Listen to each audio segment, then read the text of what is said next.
జిల్లా వెంకటగిరి నియోజకవర్గంలో తెలుగుదేశం పార్టీ కీలక నేతగా పనిచేసిన రాష్ట్ర కార్యదర్శి బొలిగల మస్తాన్ యాదవ్ టీడీపీ పార్టీకి రాజీనామా చేయడంపై ఆ పార్టీ నేతలు టెన్షన్ నెలకొంది.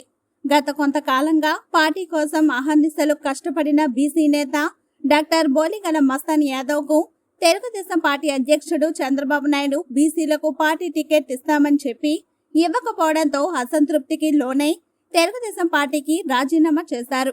అభ్యర్థుల ఎంపిక విషయంలో వెనుకబడిన తరగతుల వారిపై చూపిన వివక్షత కారణంగా టీడీపీ సభ్యత్వానికి రాష్ట్ర కార్యదర్శి పదవికి రాజీనామా చేస్తున్నట్లు ప్రకటించారు.